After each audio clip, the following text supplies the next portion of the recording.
Welcome to Mr. Hutchings History, where the past comes alive. Let's dive into today's story. Hey everyone, and welcome back. Today we're going to be tackling a pretty complex topic. We're diving deep into the relationship between the U.S. government and civil rights, specifically for minorities, before 1900. Right. So, think westward expansion, the Industrial Revolution, all that, but through the lens of equality, or the lack thereof, I guess you could say. Right. We're basing this deep dive on the podcast episode you gave me, 105. Government and Civil Rights in 19th-Century America, a history of neglect and control from Mr. Hutchings History. And we're going to be weaving in different historical perspectives throughout our discussion. Sounds good. Like the legalist, social historian, economic determinist, and progressive views. You ready to jump in? Absolutely. All right. So when we think about America, especially in the context of its founding ideals, the government is often painted as this defender of freedom. But the 19th century reveals a much more complicated picture, right?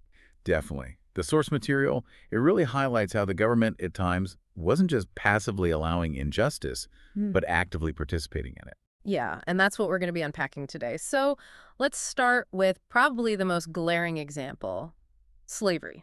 Obviously, the pre-Civil War South was deeply reliant on slave labor, but the government's role goes way beyond just letting it happen. Right. And I think the Fugitive Slave Act of 1850 is a perfect illustration of that. This law basically said that even if an enslaved person managed to escape to a free state, they could still be captured and returned to their enslaver. Wow. So even in states where slavery was illegal, there was no true freedom for those who had escaped. Exactly. It criminalized the pursuit of freedom, forcing people in free states to be complicit in this system. It's pretty chilling to think about. It is, and it just goes to show how deeply ingrained this idea of racial inequality was. But surely the Supreme Court wouldn't uphold such a blatant disregard for human rights, right? Well, that's where the Dred Scott v. Sanford case comes in. Yes. I remember learning about that in school, vaguely. So, in 1857, the Supreme Court ruled that African Americans, regardless of whether they were free or enslaved, could never be considered citizens of the United States. So essentially stripping them of any legal protections whatsoever. Exactly.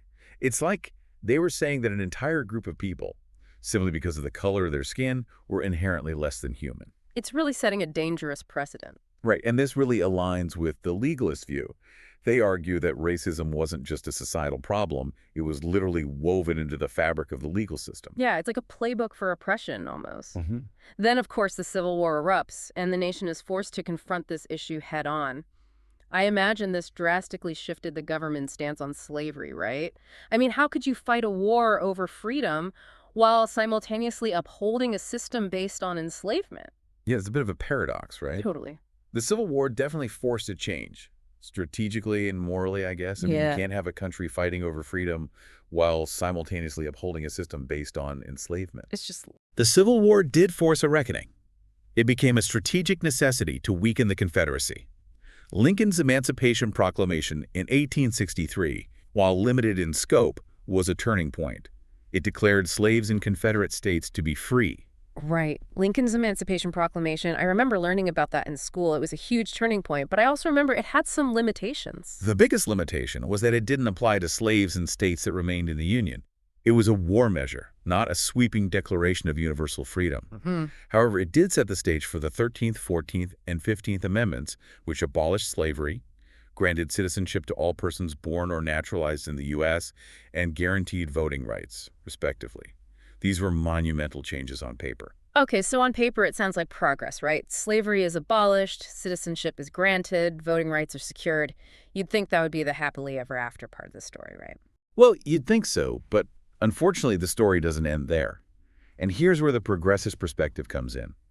While they acknowledge the significance of these amendments, they also point out that the fight for true equality was just beginning. So even with these landmark legal victories, the reality on the ground was far from ideal.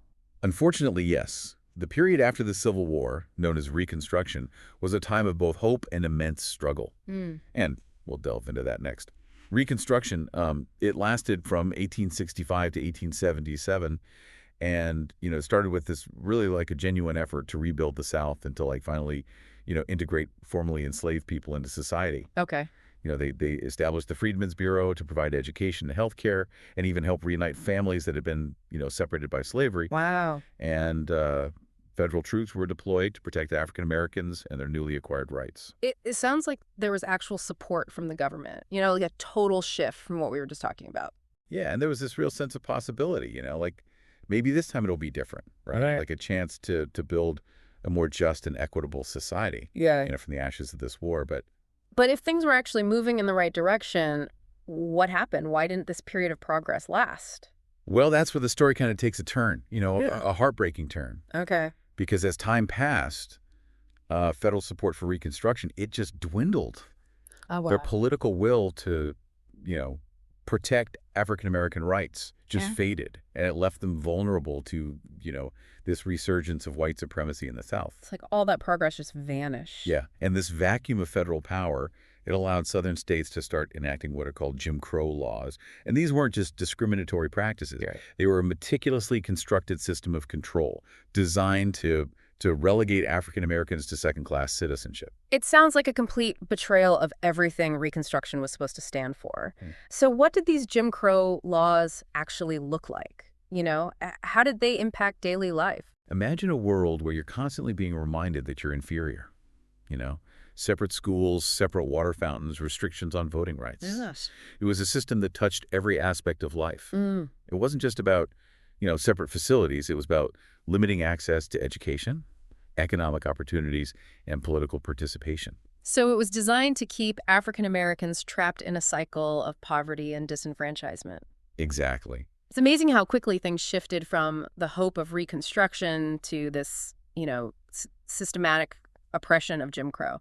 Were there any legal challenges to this kind of blatant discrimination? There were, and that brings us to Plessy v. Ferguson, a landmark Supreme Court case in 1896. Plessy v. Ferguson, okay. This ruling declared that segregation was constitutional as long as the facilities for black people and white people were separate but equal. Separate but equal. How could anyone actually believe that separate could ever be truly equal? I mean, it's like saying you can divide a cake in half, but give one person the slice with all the frosting, and the other person just gets a dry, crumbly piece, and then claim that they both got the same thing. Yeah, it's a complete contradiction, right? Totally.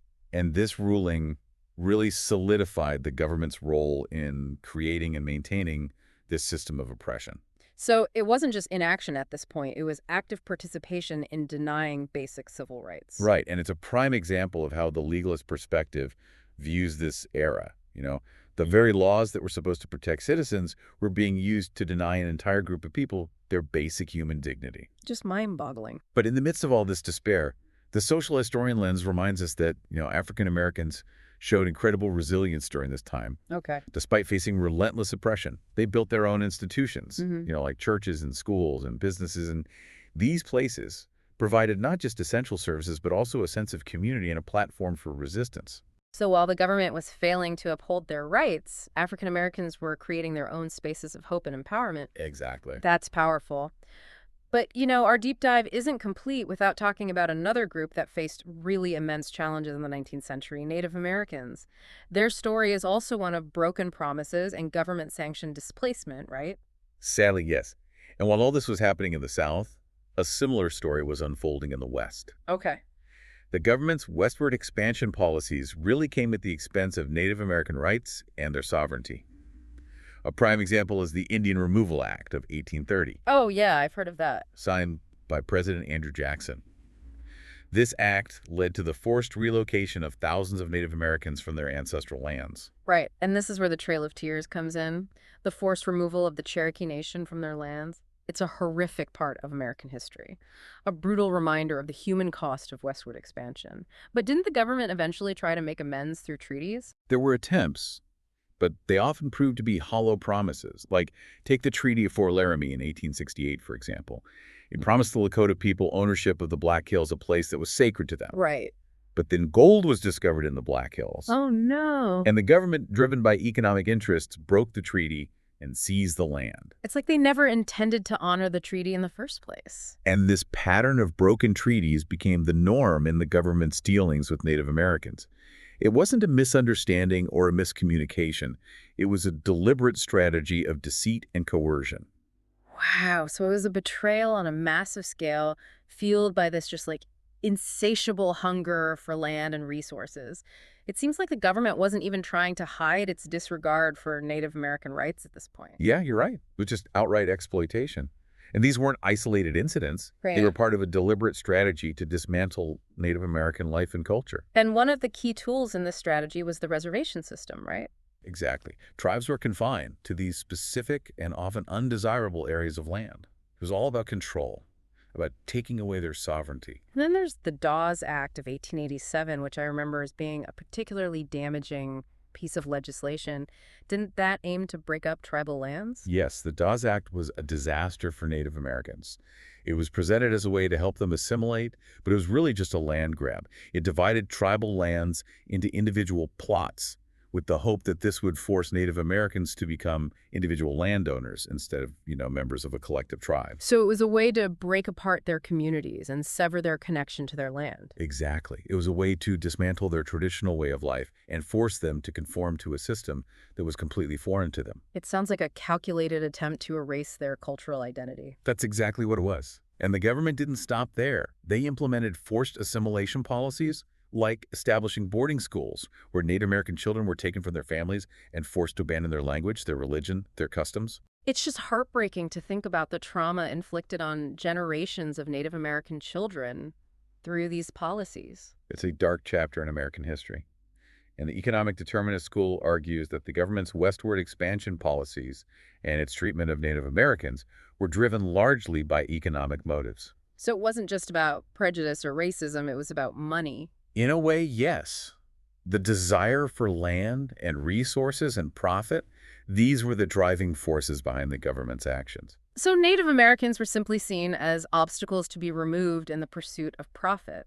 It's a chilling realization, but it seems to make sense given the historical context. It's definitely a simplification to say it was all about greed, but economic factors undoubtedly played a significant role. Right. The idea of manifest destiny, the belief that America was destined to expand across the continent, Yeah. it was used to justify westward expansion and the displacement of Native Americans. So it was a convenient way to rationalize the exploitation of both people and the land. Well, it's a pretty bleak picture so far. Both African Americans and Native Americans faced immense challenges in the 19th century, and the U.S. government often failed to protect their basic rights, and in many cases actively participated in their oppression.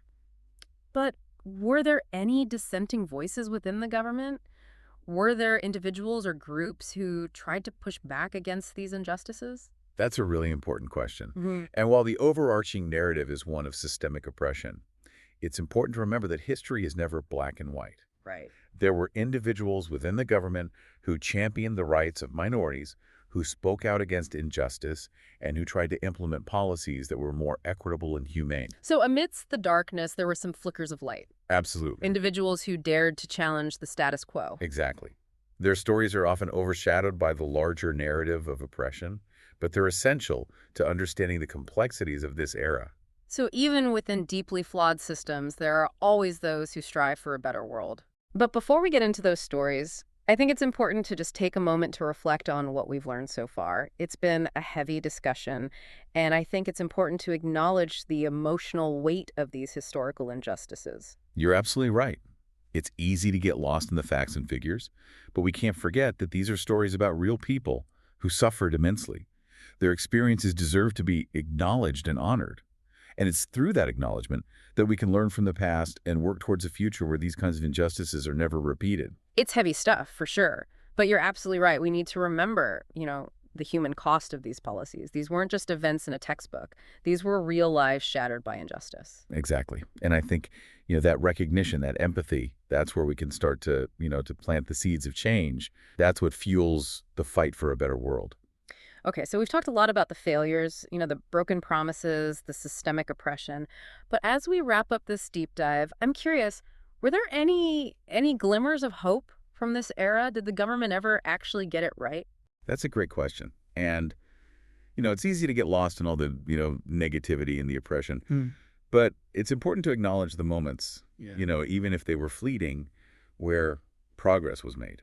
So amidst all the darkness, there were some sparks of light. Yeah, absolutely. Yeah. Think about Reconstruction, for example. While it ultimately, didn't achieve its goals, the Freedmen's Bureau, for a time, it actually provided essential aid to formerly enslaved people, helped with education, healthcare, even reuniting families that had been torn apart by slavery. Right. It wasn't perfect, but it did represent a genuine effort to, to right some of those wrongs. Right. And we can't forget about the passage of the 13th, 14th, and 15th Amendments. I mean, even though they were often undermined and their full potential wouldn't be realized for decades, they were still huge steps forward. Right. They fundamentally changed the legal landscape. They laid the groundwork for future civil rights advancements. Exactly. Yeah. It's inspiring to think about, those individuals who actually dared to challenge the status quo. They fought for justice, even when the odds were totally stacked against them.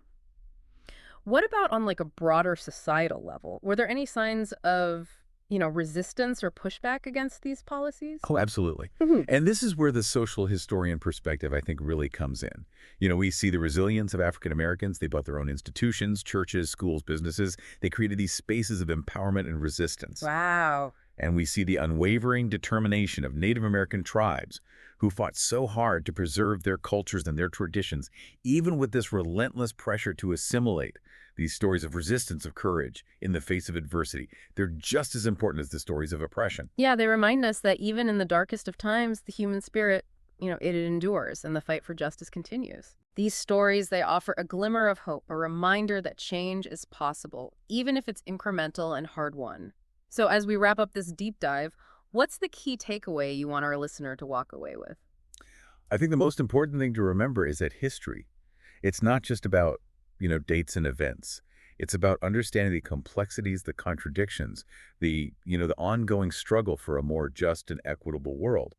It's about recognizing the failures of the past, honoring the resilience of those who fought against those failures, and then using those lessons to, inform our actions in the present. That's a great point. We've covered some really difficult topics today, but I think it's been valuable, to understand this crucial period in American history.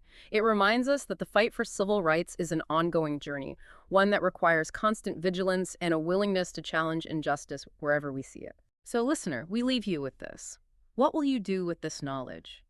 How will you apply these lessons to your own life and your own community? The past might be behind us, but its echoes resonate in the present. It's up to all of us to make sure that the mistakes of history aren't repeated. Every voice raised against injustice, every act of kindness and compassion, it all contributes to a better world. Well said. This deep dive has been incredibly thought-provoking. It's amazing how, just one source, like the podcast episode you gave me, can unlock so much history and spark such important conversations. It really shows the power of curiosity and the importance of always seeking a deeper understanding of the world around us. Exactly. And who knows, maybe your next deep dive will uncover even more hidden stories, stories of courage and resilience and progress. I hope so. Until then, keep learning, keep questioning, and keep striving for a more just and equitable world. Thanks for joining us on the deep dive. We'll see you next time.